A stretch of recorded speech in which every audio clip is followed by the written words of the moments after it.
Señoras, señores, ¿qué tal? Buenos días, muy buenos días y bienvenidos a Radio Intereconomía, a Capital Intereconomía. Es jueves ya, 26 de febrero, y el día viene con un claro protagonista, Nvidia. Llevamos días esperando sus cuentas, meses hablando del boom de la inteligencia artificial, de cómo nos está cambiando la vida, de las millonarias inversiones que empresas y gobiernos han comprometido para desarrollar esta infraestructura. Pues bien, la reina, el faro, la punta de lanza de la inteligencia artificial sorprende, bate expectativas, mejora guías, pero no convence. Roberto Sol, ¿qué tal? Muy buenos días. Buenos días. La compañía consigue unos ingresos de más de 68.000 millones de dólares en este periodo, 2.000 millones más de lo que preveían los analistas. Estos han subido un 73% interanual. Además, la tecnológica logra un beneficio por acción de 1,62 dólares, 9 centavos más de lo que estimaba el mercado. Su beneficio neto también se dispara un 79% más que en el mismo periodo anterior, hasta alcanzar 39.500 millones de dólares. En el conjunto de 2025, los ingresos de la desarrolladora de chips aumentan un 65%, hasta superar los 200.000 millones de dólares. El CEO de Nvidia, Jensen Huang,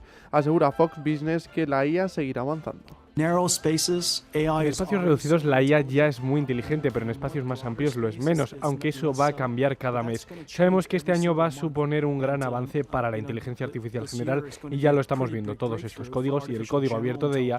Estos agentes son increíblemente útiles y muy inteligentes a la hora de resolver problemas, y los estamos utilizando en todas partes. Sin duda, una de las claves para estos grandes resultados ha sido su negocio de centros de datos, cuyos ingresos alcanzan los 62.000 millones de dólares, 2.000 millones más de lo que dictaban las estimaciones. Dentro de este negocio es clave la venta de componentes de red, que ha aumentado un 263% interanual. Además, la compañía avanza una previsión de ingresos de 78.000 millones, cuando el mercado esperaba que fueran 72.000 millones para el primer trimestre fiscal, aunque, como todas las tecnológicas, Nvidia también enfrenta la escasez de chips de memoria, algo que será un obstáculo para el primer trimestre del año fiscal 2027 y más allá, según la directora financiera de la tecnológica, Colette Kress. La acción cotiza plana en el After Hours. También presentó cuentas al cierre otra tecnológica, Salesforce, que se desploma un 5% después de decepcionar con sus ingresos y con su guía para 2027. ¿Y el mercado cómo reacciona? Pues reacciona con bastante cautela. Nvidia bate expectativas, pero no consigue conquistar con sus pronósticos.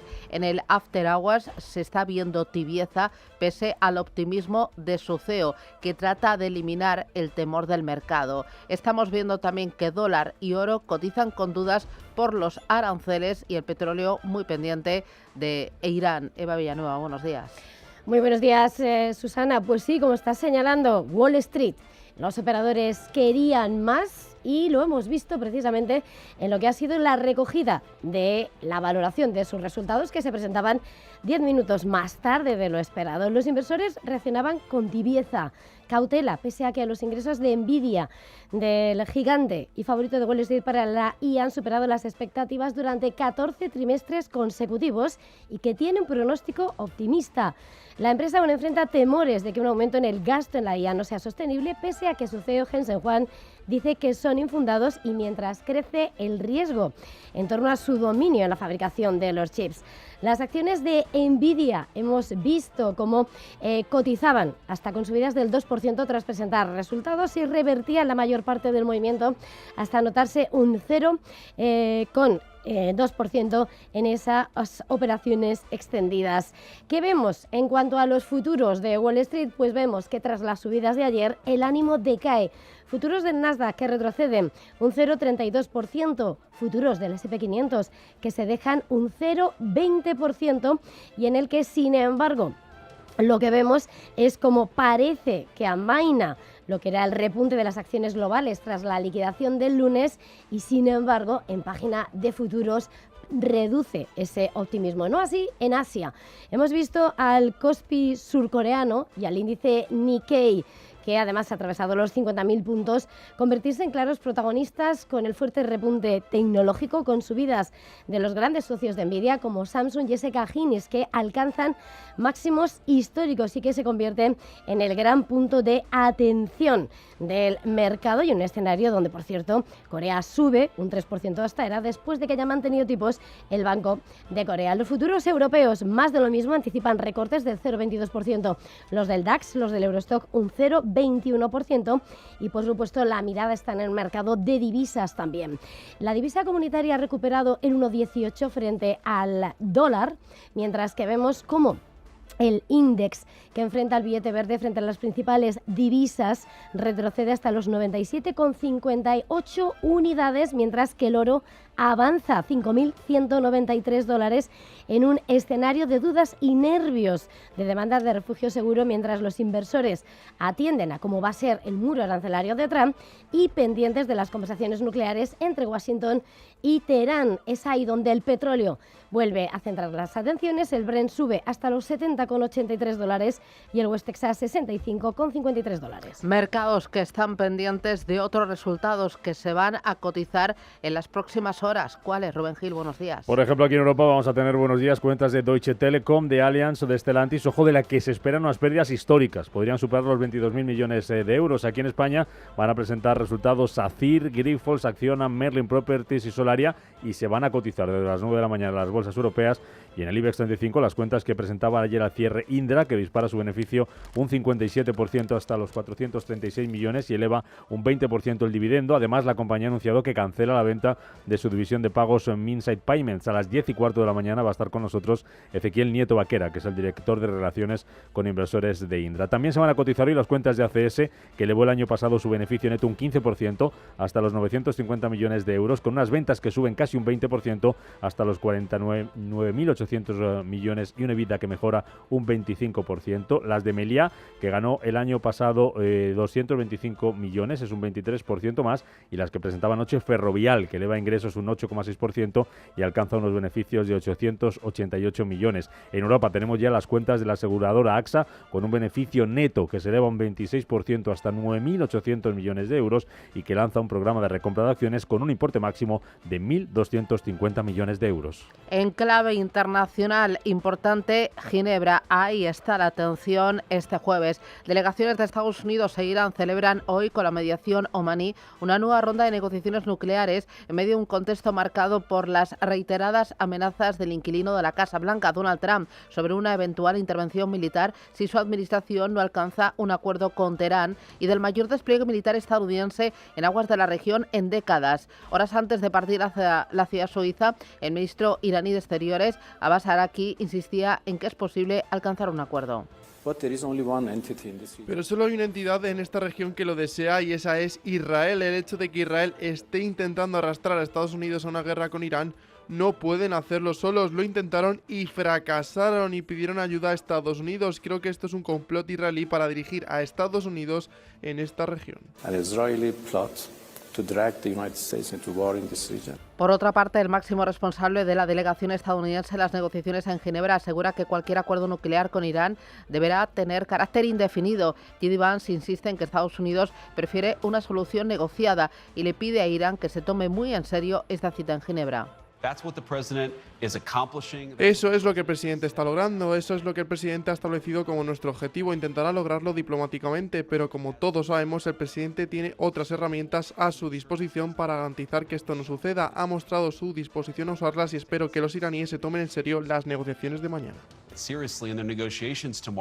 Con el portaaviones Gerald Ford de camino, Washington cuenta ya con 12 buques de guerra en aguas de la región y ha enviado más de medio centenar de aviones de combate a la zona. También en Ginebra, emisarios ucranianos se reúnen con mediadores de la Casa Blanca para negociar un posible acuerdo económico para la reconstrucción del país. Es el llamado paquete de prosperidad. Este paquete ha sido un elemento clave en las conversaciones entre Kiev y Washington, con el objetivo de garantizar que las ayudas no sean solo inmediatas, sino también sostenibles y orientadas al desarrollo. Justo ayer, Volodymyr Zelensky mantenía una llamada telefónica con Donald Trump. Zelensky asegura que el republicano está a favor de una reunión tripartita entre Rusia, Ucrania y Estados Unidos en marzo marzo. Discutieron algunos detalles complejos, delicados, dijo Zelensky, con el objetivo de poner fin a la guerra cuanto antes. Incluso dijo Zelensky que le gustaría que terminara en no más de un mes. Son las 7:10, esto es Radio Intereconomía. El jueves nos trae más noticias.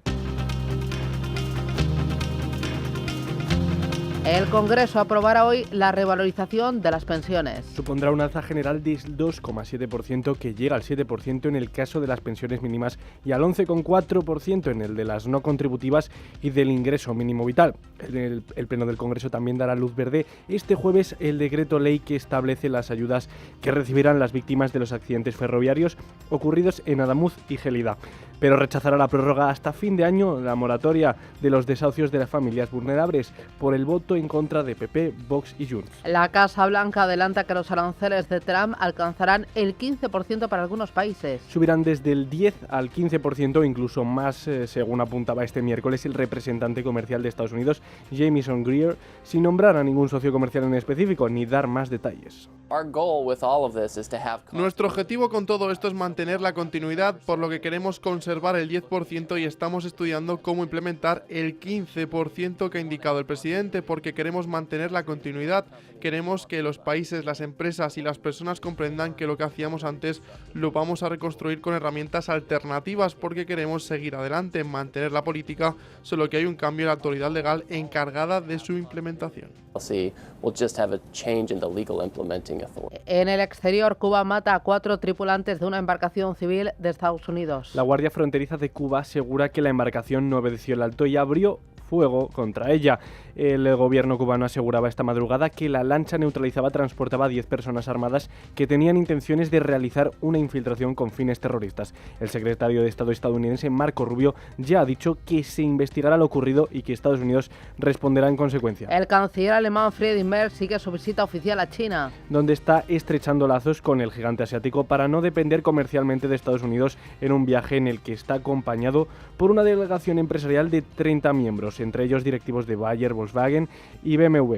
En paralelo, el primer ministro de Canadá, Mark Carney, comienza hoy su gira asiática con una primera parada en la India, con quien comenzará a negociar un tratado de libre comercio entre ambos países. Y el primer ministro británico, Keir Starmer, vuelve a comparecer en la Cámara de los Comunes. Se juega su futuro político en pleno escándalo por el caso Epstein. Los laboristas se juegan un escaño en la elección parcial que se celebra este jueves en Gorton y Denton, un distrito de Gran Manchester que está en manos de este partido desde 1986. La votación coincide con la peor crisis política del gobierno desde su llegada al poder, derivada del arresto el lunes del exministro Peter Mandelson. Vamos a mirar los mercados para saber qué es lo que está pasando. Tiempo real de los índices más importantes de todo el mundo. Empezamos por Asia. Los índices los tenemos ¿de qué color? Bueno, pues vemos hoy signo mixto y clave lo que está haciendo el sector tecnológico en la resaca de las cuentas de Nvidia. El índice Nikkei en Tokio a esta hora reduce el ritmo de las ganancias. Ha llegado a cruzar los 59.000 puntos por primera vez y hasta ahora tan solo sube un 0,25% en los 58.729 puntos. El Kospi surcoreano arriba un 3,53% hasta los 6.298 puntos después de que el Banco Central haya mantenido tipos. E importante, Australia con subidas del 0,51% hasta los 9.175. India también avanza 0,19% hasta los 25.530 y números rojos en China. La Continental Shanghái cede 0,16%, 4.140 puntos y el Hansen de Hong Kong cae el 0,83% hasta los 26.542 puntos. Muy bien, miramos a los futuros americanos que vienen ligeramente a la baja. Con caída del 0,19% para el Nasdaq 100, del 0,17% para el Dow Jones y el S&P 500 apunta a una bajada en su futuro del 0,09%. Los futuros en Europa también vienen marcados con signo negativo. El DAX baja un 0,23% y el futuro del Eurostock 50 con vencimiento en marzo baja un 0,23%. El VIX de volatilidad, el llamado índice del miedo, baja. Y lo tenemos en 19,58 puntos. Y atención también a las criptomonedas para ver cómo vienen en esta penúltima sesión de la semana. Vienen en verde, propulsados por las compras. Bitcoin arriba casi un 6%, $68.396 y Ethereum reconquista los $2.000, 2.071, sube un 9,91%. Con la fotografía miramos ya al contenido. Bueno, y empezamos por la tecnología. El motor Nvidia y las tecnológicas están volando. Cuéntame, hazme ahí una pequeña radiografía. Bueno, pues estamos viendo cómo vuelan algunos de esos componentes del sector tecnológico, mientras que otras se convierten hoy en los protagonistas por el lado de las caídas. Vemos entre los grandes aliados de Nvidia como Samsung a esta hora sube el 6%, recordemos, es socio de la de Jensen Huang desde hace 10 años, y vemos a SK Hynix subiendo un 6%, es el proveedor clave de memoria de alto ancho de banda para aplicaciones de IA de Nvidia. Sin embargo, en medio de lo que son las dudas ahora mismo por lo que es la escasez de chips, vemos hasta ahora como el ensamblador de iPhones, Foxconn, está cayendo en Taiwán el 1,42% y convirtiéndose, por tanto, en uno de los protagonistas de la sesión. También TSMC recorta el 0,99%. Entre tanto, vemos como en Tokio, donde hoy hemos asistido a fuertes comportamientos de subidas en el índice de Japón, vemos como SoftBank esta mañana, el conglomerado inversor de la tecnología, sube un 3,77%. Y vemos como, entre otros mercados, tenemos a SK Hynix, la surcoreana, subiendo el 6,49%, lo hemos dicho, y en Hong Kong, importante, caídas de Huajón del 1,65% y de SMIC del 1,36%. En Japón, de hecho, entre los que hoy han caído se encuentran compañías como Advantes y Renesas Electronic. Importante, en medio de las advertencias de crisis de chips, dos noticias. Una, Samsung lanza el smartphone S26, mientras que su rival SK Hynix confirma sus planes de inversión para elevar sus líneas de producción. Pues sí, Samsung, que lanza su smartphone S26 en este escenario de escasez de chips de memoria, ha presentado la última serie de teléfonos inteligentes insignia, con dos de los modelos costando $100 más que sus predecesores, promocionando una IA mejorada y una pantalla de privacidad en sus nuevos modelos. Un lanzamiento que llega mientras la industria trata de recuperarse de esa escasez provocada por la rápida ampliación de la infraestructura de la IA.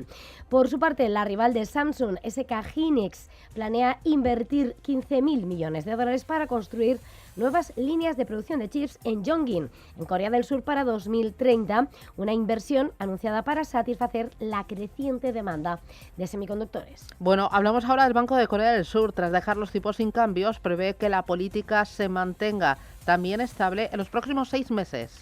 Pues sí, es efectivamente una de las decisiones que se esperaba. 2,5% es el nivel al que se mantienen los tipos por sexta vez, y además el banco surcoreano, ve mejora económica. Además, adopta el gráfico de puntos azules famoso por la Reserva Federal para recoger sus previsiones que anticipan pausa para el próximo semestre. La institución, además, eleva la previsión del PIB de Corea del Sur al 2% en 2026 y, ojo, bajo ese paraguas en el que señala que el auge en las exportaciones de chips y la inflación constante permiten a los responsables políticos tener más tiempo para evaluar los riesgos para la estabilidad financiera. El won, su moneda, se ha fortalecido hasta su nivel más alto frente al dólar desde octubre del año pasado, después de que el banco elevase la previsión de crecimiento. Bueno, en Japón el yen está a punto de mira después de las perspectivas de subidas de tipos de interés del Banco de Japón. Parece que están en duda. Pues sí, efectivamente, en un momento donde se han situado nuevos puestos en la junta directiva del Banco Central. Uno de ellos se trata Ayano Sato, de la Universidad Aoyama Gakuin, y Toichiro Asada, de la Universidad de Chuo, ambos con una postura de política moderada que también se alinea con el enfoque de la primera ministra Sanae Takaichi. El dólar frente al yen vemos que retrocede, con lo cual sube el yen hasta los 156.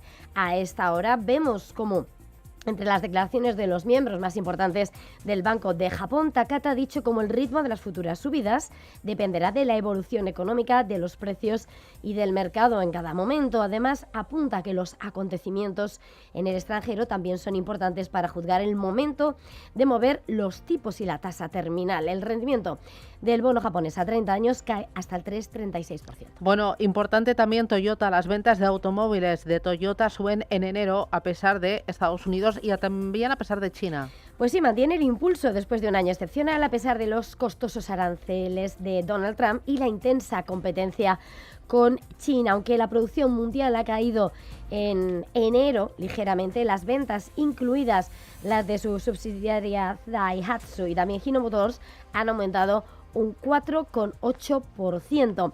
Todo esto en una jornada donde además hemos conocido cómo Toyota planea vender aproximadamente 19.000 millones de dólares de sus acciones a través de instituciones financieras para liquidar participaciones cruzadas.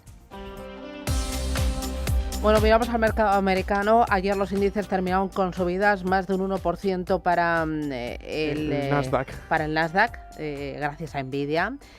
También subió el S&P 500 un 0,81% y el Dow Jones un 0,63%. Bueno, el mercado estuvo esperando durante horas, días, semanas a Nvidia, a la reina, publicó anoche al cierre y también hay un par de pinceladas. La compañía logra unos ingresos en el cuarto trimestre fiscal de 68.000 millones de dólares y un beneficio por acción de 1,62, ambos por encima de las expectativas del mercado. También proyecta ingresos en este primer trimestre fiscal de 2026 de 78.000 millones, 6.000 millones más de lo que dictaban las previsiones de los analistas. Una de las claves ha sido su negocio de centros de datos, que ha crecido hasta alcanzar los 62.000 millones de dólares. Aún así, la compañía cotiza plana en el After Hours. Jensen Huang valoraba de esta forma para la CNBC el impacto que tiene la IA en el empleo.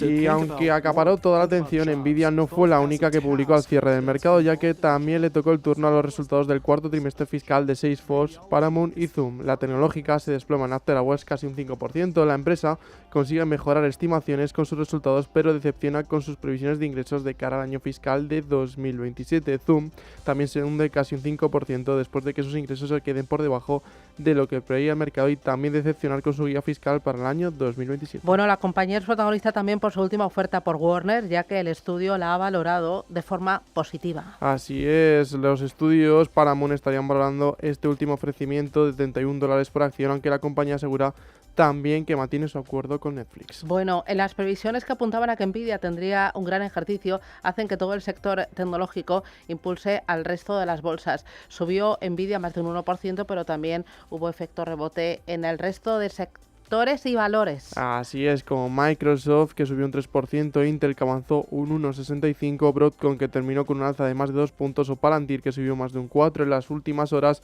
han sido protagonistas también Amazon y OpenAI, ya que The Information asegura que la inversión de hasta 50.000 millones de dólares que puede hacer la compañía de Jeff Bezos en la desarrolladora de ChatGPT dependerá de si OpenAI logra un avance significativo en inteligencia artificial general o llega a hacer una oferta pública inicial. 7:26, miramos a Europa.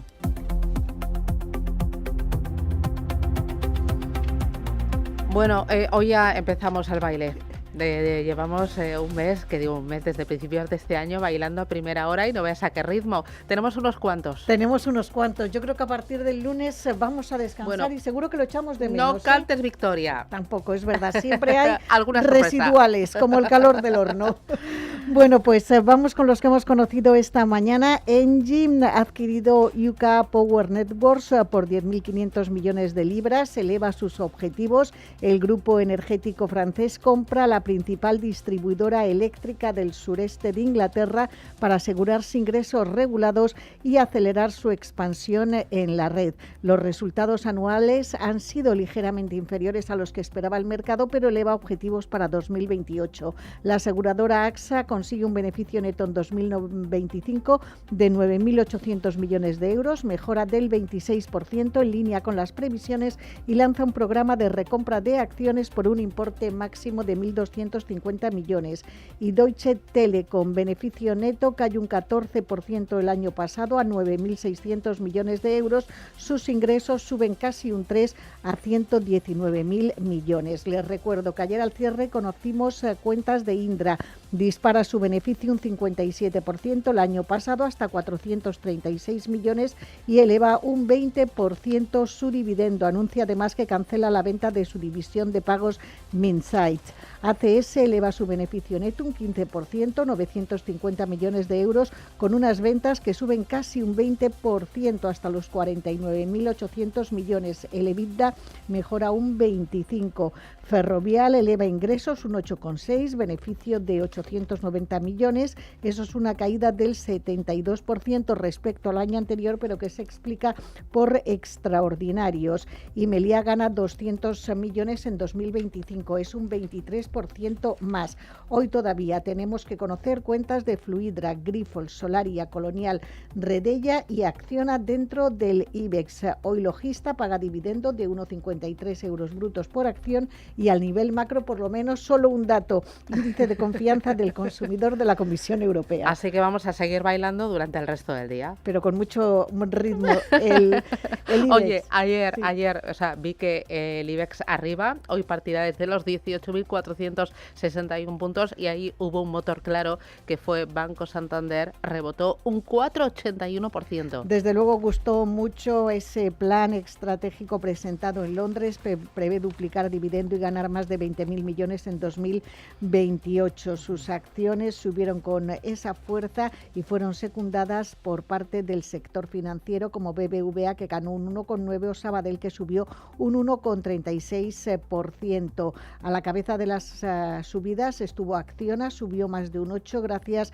a su participada Nordex, que se disparaba en la bolsa de Frankfurt más del 15% tras presentar resultados. También se conocieron las cuentas de Robi, que subió casi un 5%, e Iberdrola, que ganó un 1,5%. Las notas negativas para ENA se dejaba casi un 2% a pesar de publicar un beneficio récord, y entre los que caían también destacaba Inditex y Puig, se dejaban más de un punto porcentual. Hoy el IBEX parte desde un nuevo máximo histórico, 18.461 puntos. En el resto de Europa, Frankfurt subió un 0,76%, París casi medio punto porcentual, el MIPTEL italiano un 1,11% y Londres un 1,18%. Destacar las subidas de HSBC, que subió casi un 8% tras presentar cuentas, y las caídas de Diageo, se vio penalizado por sus resultados con una pérdida de casi el 13% en la City. Bueno, y a falta de 2 días para el cierre de mes, el Euribor retrocede un 2,2% y atisba la segunda bajada mensual consecutiva.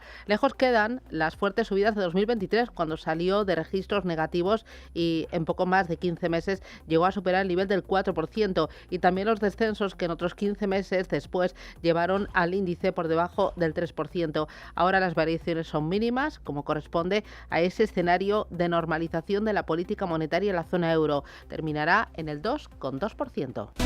Vamos a ir con los diarios y empiezo con Expansión. Santander prevé ganar 20.000 millones de euros en 2028. El banco mantendrá el payout del 50%, pero duplicará el dividendo en efectivo. Iberdrola logra beneficio récord y dará 18.000 millones en dividendos hasta el año 2018. Cuenta también este periódico que Indra dispara un 57% sus ganancias al duplicar pedidos, que Mercadona destina 905 millones a subida de sueldos y pagas extras. Nordex impulsa los resultados de Acciona al ganar un 9% más, y también cuenta que la Comisión Nacional de Mercado de Valores cree que la exuberancia de las bolsas puede continuar en el año 2026. Destaca que el proyecto del Código de Buen Gobierno se lanzará este año y que los influencers están pasando de ser enemigos a ser colaboradores del organismo supervisor. En 5 días, Telefónica liquida su inversión en el BBVA. Vende la participación histórica del 0,7% por 608 millones, con plusvalías de 335 millones de euros. El mercado eleva la guardia ante el crédito privado y su llegada al pequeño inversor, y habla también de AENA, que pagará un 11,7% más de dividendo tras un resultado récord. Y vamos ahora con el diario El Economista. El absentismo resta 7 décimas al crecimiento del PIB cada año. El perjuicio ligado al auge de las bajas laborales suma 60.000 millones desde el año 2021. Mercadona sube un 11% el beneficio destinado a su plantilla, 780 millones. Juan Roch eleva sueldos un 2,9% en España. Cuenta también este periódico que los incentivos a pymes por subir capital son novedades en sociedades. Habla también de ENSA, que impulsa el primer reactor nuclear de fusión europeo, y de Repsol, que sube el descuento sectorial al 40%. En la contraportada del diario El Economista, Bernabéu Market, el distrito gastronómico que rompe fronteras. Hablamos con la directora de este espacio en el Estadio del Real Madrid, con Inés Marichalar, que redefine el mercado urbano. Dice que el turista convive con el público público local. Este templo es un homenaje a las barras que definen a Madrid y al madrileño. Muy interesante la entrevista y esta visión gastronómica del gran estadio. Y luego, muy interesante, Donald Trump levanta un muro al liderazgo de Estados Unidos para atraer talento global. Cuenta el diario Expansión en su contraportada que las multinacionales trasladan empleados a otros países frente a las restricciones de Trump en materia migratoria, incluida una tasa de $100.000 para los nuevos solicitantes del programa H1B para trabajadores especializados. Vamos ahora con prensa nacional e internacional. Hugo, Roberto, adelante. El País señala en su portada que los archivos secretos del 23F avalan el papel de Juan Carlos I. Los informes de los ministerios y el servicio secreto difundidos por la Moncloa constatan que el rey desempeñó un rol fundamental en el fracaso de la sonada militar de hace 45 años. El Mundo también centra su atención en los archivos desclasificados del 23F y en la muerte de Tejero y titulan sin novedad en el 23F, el rey paró el golpe. También cuentan en clave política la marcha de Díaz a negociar una alianza de izquierda con Podemos. La Razón señala que los secretos coronan a don Juan Carlos en el golpe del 23F. El relato pormenorizado de lo que ocurrió en Zarzuela redunda en su papel imprescindible para detener el golpe. Y en la portada del ABC titulan "El rey paró el golpe, ni abdicaré, ni me iré de España", citan al rey Juan Carlos. Nos vamos ahora a Estados Unidos para hacer la prensa internacional, donde The Wall Street Journal titula "Los operadores de Wall Street se están aprovechando del caos de los reembolsos arancelarios. Los inversores están pagando más por las reclamaciones de reembolso de aranceles desde que la Corte Suprema anuló los aranceles del presidente". The Washington Post, por su parte, señala que un funcionario del Tesoro dejará el cargo tras oponerse en privado a la represión en Minneapolis. La sanidad de John Harley sigue a disputas internas sobre el esfuerzo respaldado por la Casa Blanca para perseguir el presunto fraude en la comunidad somalí. Y el New York Times dice: para Trump, un ataque militar en Irán podría tener un propósito simbólico. Algunos funcionarios de la administración Trump esperan que un ataque obligue a Irán a abandonar su programa de enriquecimiento nuclear. Nos vamos al principal repaso de las cabeceras europeas. En Handelsblatt, en Alemania, expectativas superadas en todos los ámbitos. El fabricante de chips Nvidia cierra otro trimestre récord. El Frankfurter Allgemeine, por su parte, destaca que hay mucho en juego las negociaciones que se están celebrando hoy en Ginebra. Reino Unido, The Times señala que Jeffrey Epstein traficaba con mujeres a través de aeropuertos británicos hasta 2019 y el Financial Times señala que las acciones de Nvidia caen a pesar de un trimestre exitoso. Y terminamos con las portadas de Francia, Le Monde, caso Epstein. Bill Gates admite haber tenido romances con 2 mujeres rusas, pero niega cualquier actividad ilícita. Y Le Secó señala: Irán y Estados Unidos nunca han estado tan cerca de un conflicto importante. Negociaciones de última hora en Ginebra.